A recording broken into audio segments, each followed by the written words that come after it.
One of my key drivers for being chartered after I had a decade plus experience was moving on to that next role. It was required to have that chartership to be in the position that I wanted to be in. That's one of the things that make professional registration really valuable from a very commercial perspective. You can charge more for us. Welcome to the Society for the Environment EnvCast, where we feature special guests highlighting an environment top 5 each month. Each month, we welcome 2 environmental professionals to explore what they believe to be the top 5 things to consider within a particular topic. Topics range from climate to leadership, agriculture to AI, and everything in between. Look out for some curveballs in the top 5 each month, and remember, we can't cover every important thing within a topic. Our aim is to uncover how you can be part of the solution, to learn from the experts, and to sometimes think outside of the box as we strive for a sustainable future. Enjoy the episode.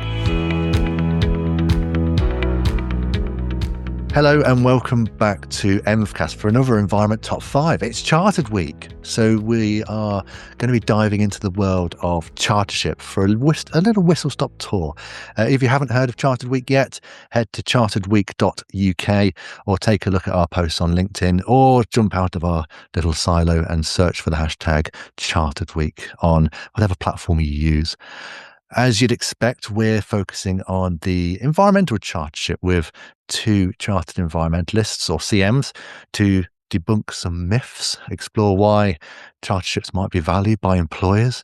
We're talking about different routes to become CEnv and who could be a CEnv, and then ending with some top tips, I think, which will be a good one to explore. It's also worth noting that whilst we're focusing on Charterships Day, many of the tips and insights will be very relevant if you're aiming to become a registered environmental technician or practitioner as well, with all levels highly important as we push towards a more sustainable future. So stay tuned. But first, I'm Phil from the Society for Environment and your podcast host for today. And to give you an insight into Chartership, we are joined by 2 Chartered Environmentalists to share their experience, thoughts and advice. Our guest biographies are in the podcast description, but as an extremely short introduction, I'm very pleased to be joined by Kirsty Ayres, who is Principal Consultant with System Optimization and Resilience at WRC. I think I got that right. Registered as a Chartered Environmentalist via the Institute of Water, and Richard Deaville, Senior Environmental Advisor at Burns and McDonnell, registered as a CEnv via ICEP, which is the Institute of Sustainability and Environmental Professionals. There was some tongue twisters in there, I thought. But let's go straight into it. So number 1 of our top 5, we're going to start off with some myths because that's the best way to start podcasts. I'm going to hand over to Kirsty to outline some of the myths that have come up about chartership in her experience so far. But first, could you let us know a little bit about yourself? Thanks, Phil. Hi, everyone. As Phil said, my name's Kirsty Ayres and I'm Principal Consultant at WRC. I became chartered with the Institute of Water in 2020, so just before COVID. I think I was one of the last ones that they did in person for the interview section of chartership, and it's been really valuable to me, and it's certainly been a great milestone in my career to be able to be professionally recognised. In terms of some of the myths, I think the one that I come across most often is a bit of a misunderstanding about if there are differences between going for example, Chartered Environmentalist through the Institute of Water versus through, if you went through CEnv or the institute that Rich went through, that it means that there's something different between each of those, and that's absolutely not the case. It needs to be made really, really clear that it's the Society for the Environment that is the awarding body that sets the chartership questions, the competencies, and each of those individual institutes that you can go through is your supporting body. The best way I've found to explain this to people is if you think about, for example, your GCSE exam, when everybody had to do their maths exam, it was the same maths exam across the whole country. Everybody had to do that one, but you all went to a different school. So think of it like that. the maths exam, the awarding body is your exam board, and then your supporting body is each of your individual schools. And that kind of gives people a different way of understanding that when it comes to those chartership questions, the competencies, they are exactly the same. It doesn't matter which institute you actually go through. Makes sense. But I guess they're not looking for the same maths answers, though. Right, possibly. It's obviously going to be tailored to your experience. That's where it's different. But in terms of what the question is asking, it's no different between them, and that needs to be really clear. Yeah. So the whole concept of Society of the Environment being an umbrella body, they are the standards. It is a standard across the board. So whether you're working in as a core environmental professional through ecology or environmental management, or whether you're working in construction, the built environment, or an engineer in different ways, or forestry, whatever it might be, you've all met that same standard. Okay. I'm going to put Rich on the spot here. Any myths from your side?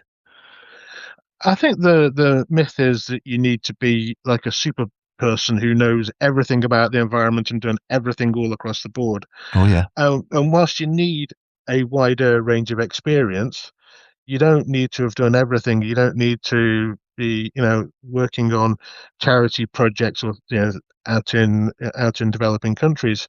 You can do all of your experience in a role, and in multiple roles in my case, but you don't have to have kind of followed a traditional path.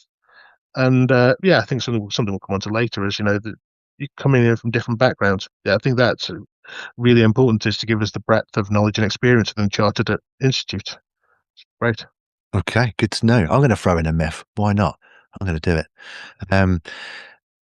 Having to have a master's degree is always an interesting one. A lot of people don't want to apply to become a chartered environmentalist because you need to have level 7 or master's level knowledge. Now, that absolutely doesn't mean that you have to have a master's degree. You can showcase that knowledge in so many different ways. There are plenty of professionals who are rightly chartered environmentalists who have their highest formal qualification as a GCSE. But they've built up the experience, they've built up the knowledge levels to showcase their knowledge and experience in a different way. They don't have to have done that through a master's degree, which is it's quite something that we hear about quite often. Have you seen that barrier in your work at all with colleagues and so on? Yes, I have. For myself, actually. The process at the Institute of Water was just about to change as I was looking to put my application in, and previously required the master's equivalence report, now doesn't, which worked better for me because I don't have a master's. So I actually ended up holding my report off for submitting it for a couple of months to not have to do that report, because it saved me, and ended up just focusing on the competency report. Okay, so the timing worked out quite well, even getting there before COVID as well. It was a good effort. I also don't have a master's, so I did a degree in environmental engineering. And coming from a lot of my colleagues, I work with a lot of engineers who do have that very similar requirement around having a master's or master's level experience. They can say, "Oh, you've got to get this qualification." So nope, I don't actually. I've got the experience to more than bring me up to that level. So yeah. Okay. Well, I'm very pleased I brought up that myth. We didn't have that conversation pre-podcast, did we? So that's worked out quite nicely. Good work, Phil. Excellent work. Nice podcast hosting. Okay, so let's now move on to number 2 of our top 5 and explore the question of why should organisations employ chartered environmentalists? And we've already heard from Rich, but if you could give us a bit of an introduction to yourself, that'd be fantastic. And then why should we employ chartered environmentalists? So yeah, Rich Deaville. I work for a company called Burns & McDonnell, working in an internal consultancy, where we do some work externally as well. And I've got a wide and varied career, from working in consultancy with environmental consultancy, and then construction, and it's good fun. But why should people employ chartered environmentalists? For me, it's about competency, proven, third-party accredited. It's checked out. You're not just looking at somebody who's gone to school, got qualifications. They've turned those qualifications and those into experience, and used that experience to be a leader around the environmental world. That they're and they others have then looked at that. So you've had people who've had to stand up for you and say, yes, I agree, this person has met this level of experience and competency. And then you've got somebody who's then come in and challenged that and robustly challenged it to check that you've done this. And you've also got a world of CPD around the continued professional development that you've signed up to do. So you've got somebody here who's competent and is maintaining that competency, who is also, looking at that ethical issue. You've got a strong governance behind that. And really, I mean, one of my key drivers for being chartered after I had a decade plus experience was moving on to that next role. It was required to have that chartership to be in the position that I wanted to be in. And so it was a big push for me to get there. And once you're there, it shows that, you've got that. You've got that experience and competency. It's great. Okay. Well, it's good to hear that to go into the role that you're looking to go into, you have to be chartered. From our perspective, we do want to see more of that, because it's all about that competency and doing and having that verified competency, doing things in the right way, or you have to at least the background to make those decisions. One thing that stuck out there was you mentioned maintaining competency, and the fact that somebody can come out with a degree or a qualification or so on from 10 years ago, but then how do you showcase that you've maintained that competency to a high level? And that's, chartership and professional registration, the requirement for CPD for your professional body. I guess that's what you're referring to, right? Yeah, and it's also great because from a personal perspective, you get to go back, you get to say to your employer, I need to go and do this CPD. I need to keep up and relevant with the industry. And it gives you a reason to do it. And I find that very interesting. And it opens up a wide range of experience as well. Yeah. And you guys both work in consultancy, right? So, and we were aware that Chartered Environmentalist registration is pretty popular within the consultancy world. Is there anything particular that relates to the consultancy side of things where CEnv becomes so important or useful or that kind of thing?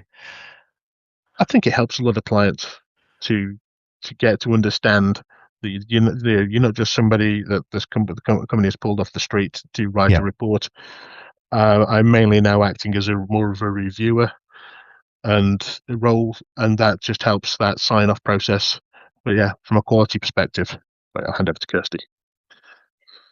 I think that there has to be an acknowledgement of the commercials around this, and particularly in that consulting world, that someone that is professionally registered is more marketable. You can charge a bit more for their time because they have that additional qualification. I absolutely agree with what Rich said there about it's the application of your knowledge and experience as well, that ongoing piece that's really important. That's one of the things that makes professional registration really valuable. But from a very commercial perspective, you can charge more for us. Yeah. People like to be quite coy about that side of things, but we don't tend to be that coy about it. But you can charge more, generally speaking, as a registered environmental professional. Probably, especially that chartered badge. In terms of that, maybe wider environmental professionalism. Let's move on to number 3. It's not all about chartership. Right. So we offer the registered environmental technician and the registered environmental practitioner registration. Now they are professional recognition of your professionalism and your competence and so on. Now, Kirsty, I believe you wanted to touch upon that. Yeah, I think it's really important to recognise that there are the different levels of professional registration, which means that finding the right level for you is really important depending on your level of experience. The technician one absolutely is that first level, just as valid. And just as important for those people working in those careers, often it tends to be those that, certainly in the water industry, we find it's those that are perhaps working as field technicians. They have really, really important roles for us, and being able to be recognised for that is super important. If you can find the right level for you, it will make your application much easier. And obviously, there is the opportunity that you could choose to step from one to the next. So perhaps if you chose to go for the technician level first and achieve that, it then gives you something to build on to work towards the practitioner level, and then potentially eventually full chartership, which I think is really important, because it gives that almost a bite-sized approach to it, rather than feeling that you have to hit chartership straight away. You have an opportunity to build towards that. Yeah, quite right. And the competencies across the 3 levels are that they're written in a way that's progressional, I suppose. But in terms of that stepping stone, they are very similar. It's just looking at the different levels of experience and so on. And you're quite right with, those who are doing the field work, that kind of thing. If we're looking at a holistic approach to becoming a more sustainable society, you can't just have the competent those who have showed the competence as the higher level decision makers across policy and management and so on. You need competent people who can showcase their proven competency, their work into the same code of professional conduct throughout that process. So those who are installing heat pumps, wind turbines, or doing field research, that kind of thing, without them, it wouldn't work, would it? No, absolutely. We need everybody. And it's great that they can be recognised. And for the practitioner level, as I understand it, is quite new. It wasn't available when I became chartered in 2020. So it's almost given that useful stepping stone between technician and chartered, because that was actually quite a jump in one sense for a while, which is great that those people at that level that are a bit more than technician but not quite chartered have an opportunity to still get registered. Yeah. I don't know the decisions behind it, but yes, chartership came first 21 years ago, and then technician level followed, I think, around 2014 maybe, and then the practitioner level was, I think, 2021 or something. But yeah, it's an interesting way around to do it, but it's all fallen into place now. See, I think it's really useful from a perspective of encouraging other people to move into the environmental industry. And back in the days, as we said, there was only chartership you could go for. So it was either chartership or nothing. And providing those different levels of professional recognition and moving them into this is a route you can go to get chartered to improve your standing within the industry, I think it encourages more people to get out there and get involved and get recognised. And in particular, from the conversations we've had with the professional body routes to become chartered and practitioner and so on, we've found that those professionals who would traditionally call themselves something else, like an engineer or something like whatever that might be, are very interested in becoming practitioner level registrants, because they've got their chartered engineer. They don't necessarily think they've got that level of knowledge to become a chartered environmentalist as well, but they work in the environmental world, but they wanted to showcase that from a professional perspective. So environmental practitioner in particular has been seen as useful for them. Would that make sense? Yeah. I'd say, coming from working with engineers and others, I've seen people move over who've kind of looked at this as an alternative route, because this is where they see their career going, more environmentally biased rather than engineering biased. So yeah, I think that's a really good route. I think quite right. Yeah, I think we're moving into topic number 4 already, which is this is good segueing. A very quick interruption. If you're interested to find out more about becoming a chartered environmentalist and have any questions, why not come along to an upcoming CEnv Registration 101 session, an informal chance to ask me and my colleague Jeff any questions you have about becoming a CEnv. The aim is to get you one step closer to achieving your CEnv goal. It's all free and is a bit like a coffee break chat. Find out when the next session is by visiting the event listings on our website, socenv.org.uk. That's socenv.org.uk. Back to the pod. And topic number 4, we're heading back over to Richard to kick things off. Essentially, who can become a chartered environmentalist? I mean, we've discussed this a couple of times, but a wide variety of people. I mean, I was just looking at the Society for the Environment website about all the different institutes that you can register via. The Arboricultural Association, the Chartered Association of Building Engineers, CIOB, so the Chartered Institute of Building, Energy Institute, Institute of Civil Engineers.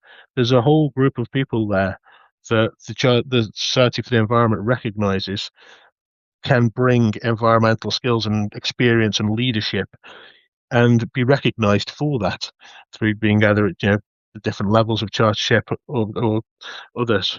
And I think it's that making that commitment to the environmental side of it, making that commitment to maintaining your knowledge and leadership in the areas, and your professional and ethical commitments. I really see this as a wider range of people that should be recognised and can be recognised for their commitment, leadership, and knowledge and experience. Well, that makes a lot of sense to me. I mean, from a Society for the Environment perspective, we believe that there are environmental professionals, or at least there should be, in every sector playing their role. And if every sector is playing their role, they need competent environmental professionals to lead the way in terms of that environmental element of that sector. That was a really weird way of describing that, but I feel like it made some kind of sense. Does that make sense? Yeah. And it goes along with that ethos of sustainability as part of everybody's role in the environmental. Every job has an impact on the environment, and we need leaders across the board with a wide range of experience to feed into reducing our impact, or reducing the negative impacts, and maximising the positive opportunities. Quite right. And why might there's lots of there's over 9,000 registrants now, and they work across a huge range of different sectors, over 90 countries. But why might the connection across different sectors, with people from all those sectors being chartered environmentalists and RFPs and architects, why could that be useful rather than just working in your sector? And so the environment is a complex environment to work in, but it's a complex problem. And when you're working in complex problems, breaking down silos, opening up transparency, and working together makes it better, makes better solutions, more holistic solutions, than if you just treat it as it's a complicated problem, but we as environmentalists, we'll do this on our own. We need that collaboration, that we need to use other people's brains and experiences to get better solutions for the environment, rather than just being written off as, well, that's the environmental point of view, and we'll put you to one side. Quite right. And interestingly, we've looked into the data from the new registrants from last year, and the most frequent job title, which I don't know if this will be surprising or not, is senior or principal consultant for a CEnv. For an RFP, it's environmental manager, which I guess they're relatively core environmental professions, which probably isn't too surprising in terms of the frequency. But having looked at the different job titles of all the new registrants from last year, there's such a variety, and they've come from all the different licensed members. But hopefully that gives us a good idea of the breadth of registrants that are coming through. And if we look back over the years, over the last 21 years of registering chartered environmentalists in particular, I can't imagine how many job titles there'll be. Okay, right. Moving into final topic, which is all to do with outlining some of the top tips for aspiring chartered environmentalists or practitioners or technician registered professionals. So kicking us off, I think Kirsty volunteered to kick us off with this one. Top tips. Yeah. My one, I think everybody always laughs when I say it, but I really mean it when I say start at the bottom and work up in terms of the competencies. The A and B competencies are very technical. They're very, very specific. Those C and D ones, which are around things like communication, ethics, health and safety, applying codes of conduct, are going to be things that people are doing every single day. So those examples will be easier to think of and therefore easier to write. And if you can get momentum with writing those C's and D's first, because they are that little bit easier to write, it then means that when you're coming to those slightly harder, more technical questions, particularly around A's and B's, you've already got into the flow of writing it. Whereas for myself, when I say this from personal experience, when I first started trying to write my application, starting as you logically would with A1 and going, I don't know what to write, and getting stuck and getting frustrated, it then meant I lost some of the motivation to continue. Whereas once I flipped it, by the time I'd written the C's and D's, I was halfway through and there's momentum to keep going. So I really advocate for that. Start at the bottom and work up. I don't think I've heard that before. I like it. It sounds good. It seems like a sensible method. Why not? Rich, any top tips? So yeah, I went kind of the opposite direction. I sat down for a weekend and put lots of notes together and basically created, I think, somewhere in the region of 7,500 words, which was far too many. But that then gave me things to pick and choose from to go through and go, I think this section is the best for this one. This one's the best for this one.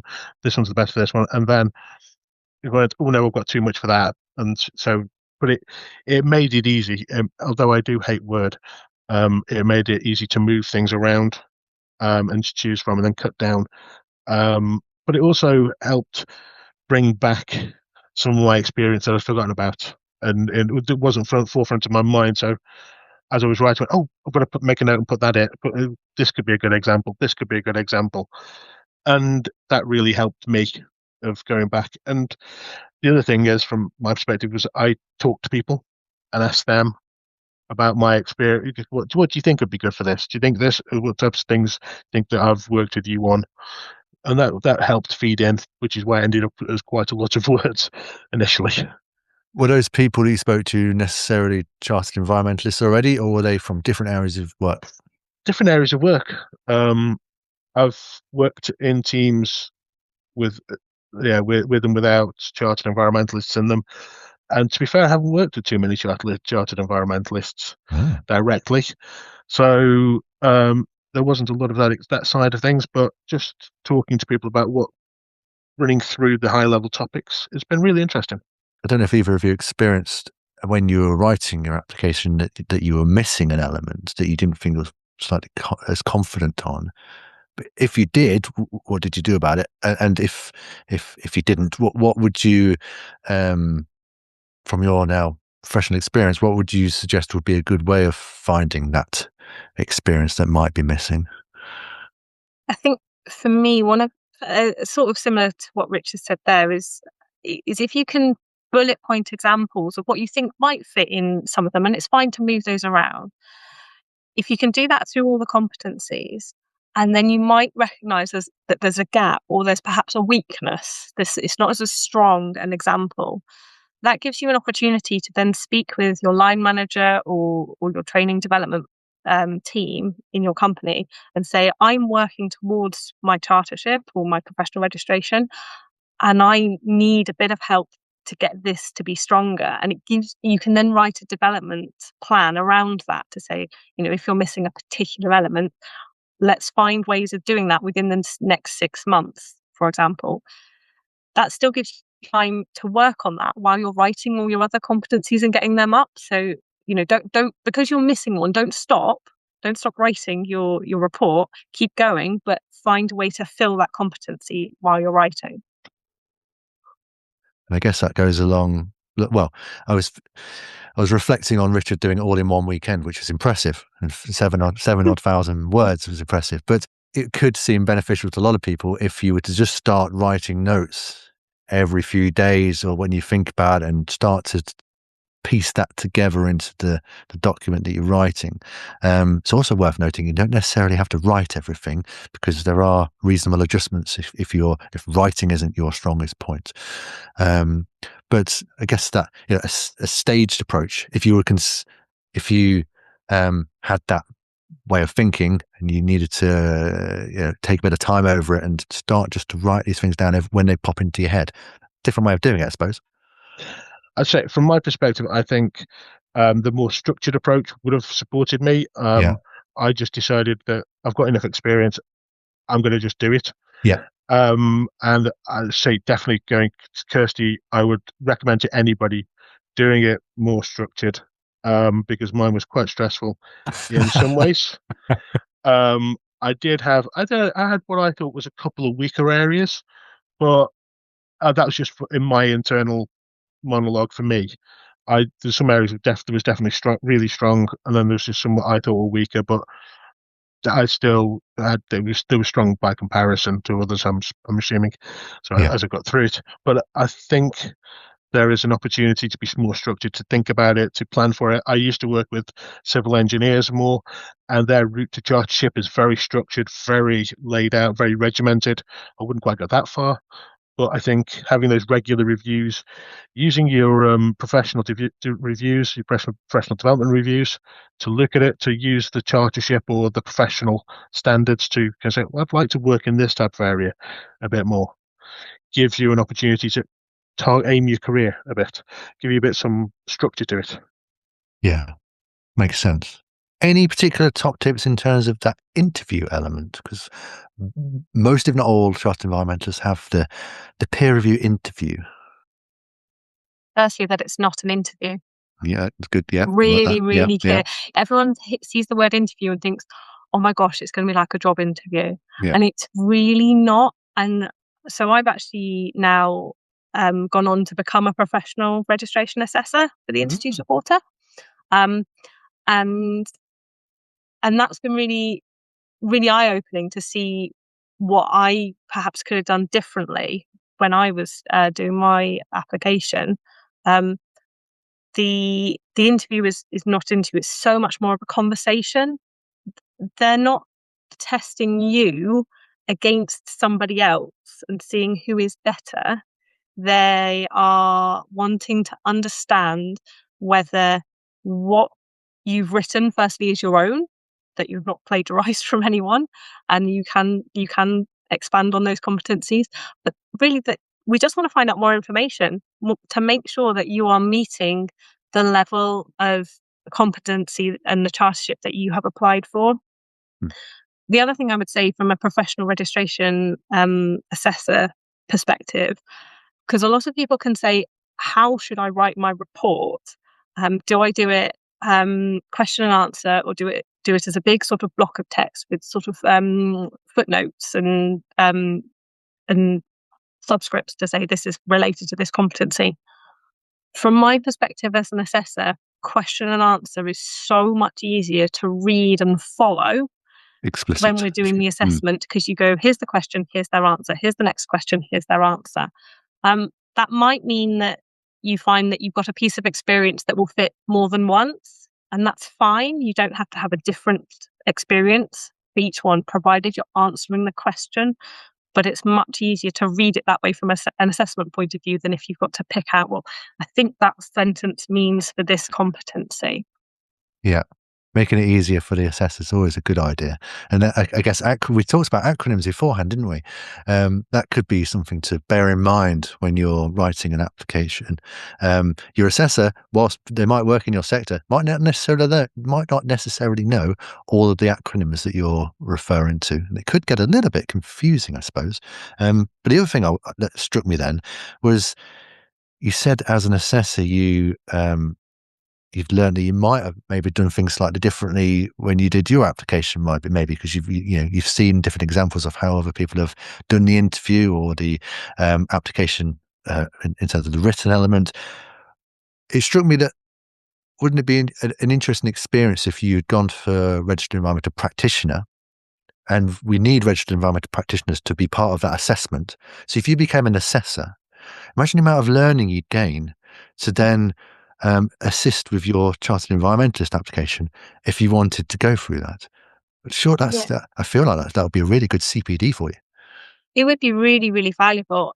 And you bring a great point there, that actually it's also really important to remember that you don't necessarily need to use your direct work experience for your competency answers. It could be things that you're doing in the wider area. For example, if you're volunteering with an institute as a professional assessor, or on a committee organising events, or whatever it might be, being a mentor, then that is just as relevant experience that you could include to answer some of those questions as what you're doing in your day-to-day role. I would say probably don't go as far as going, I do my recycling. I think we're not quite that far away, but it's relevant experience. Absolutely. Makes sense. Rich, did you want to come in?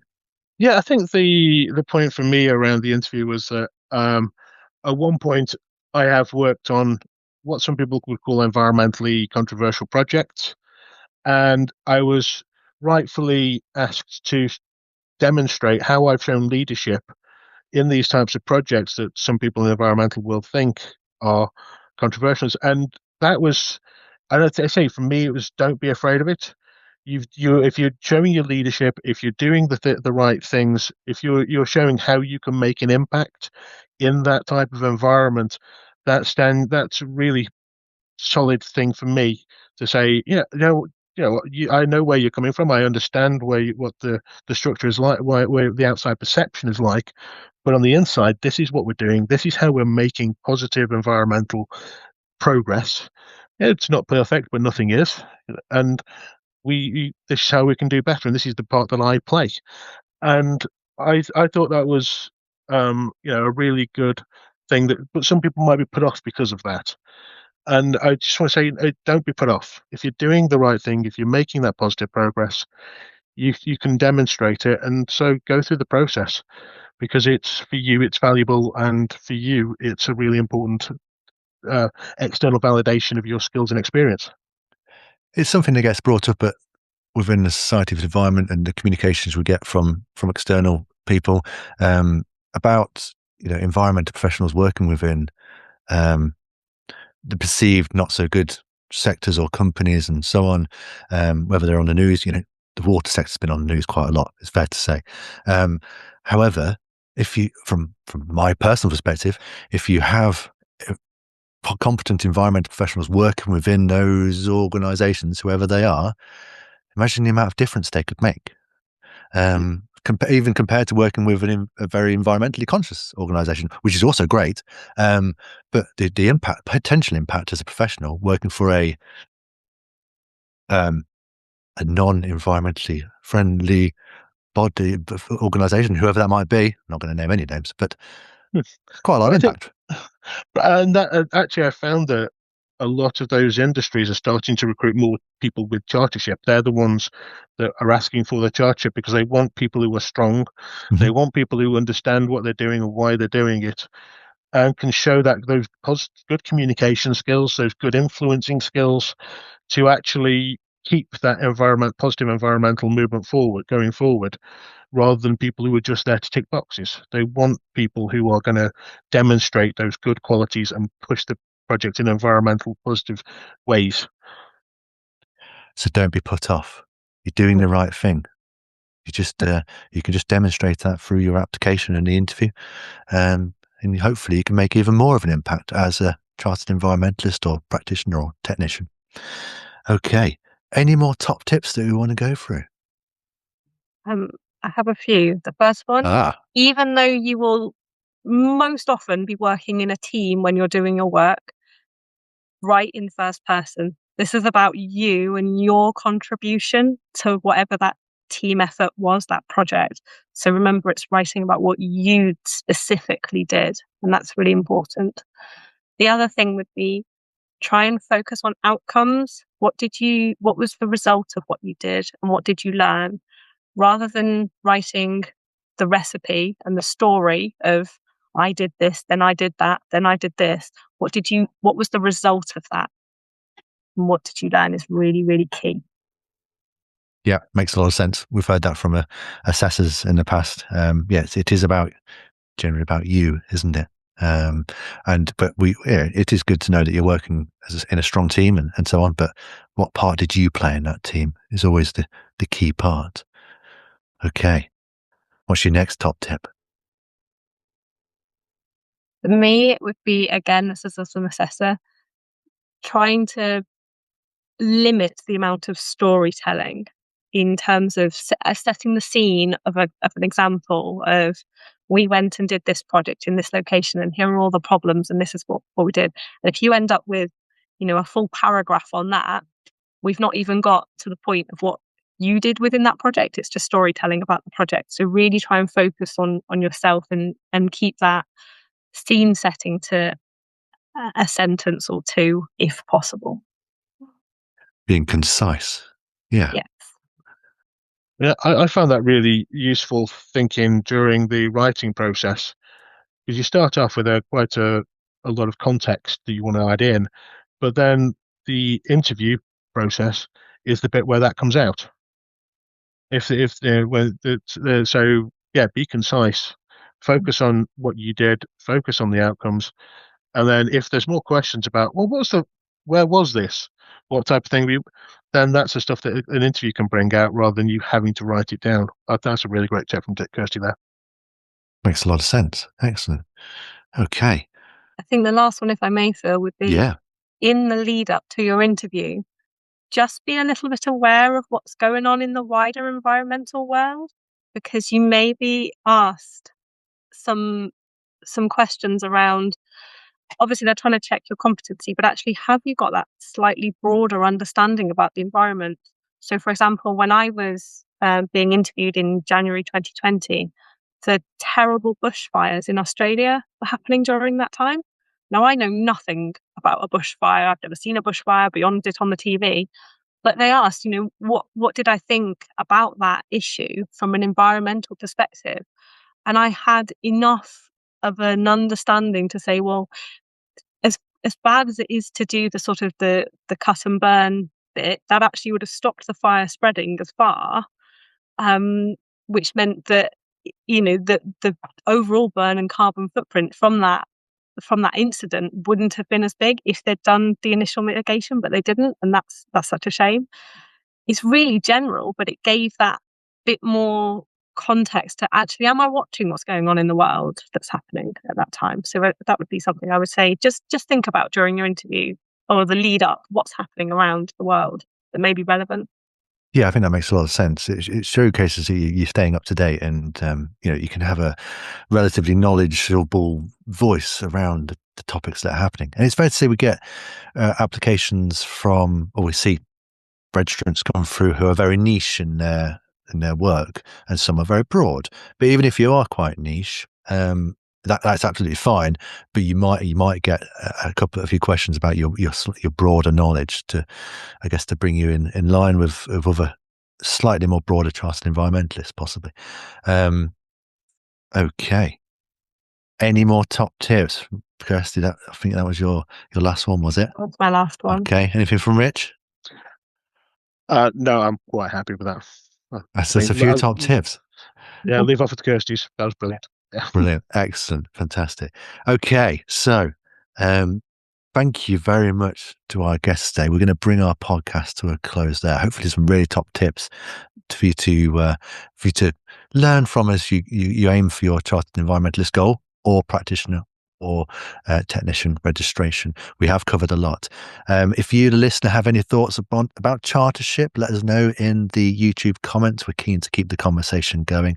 And finally, please check out any links and resources in the podcast description to keep learning and to start your own application. Thank you again.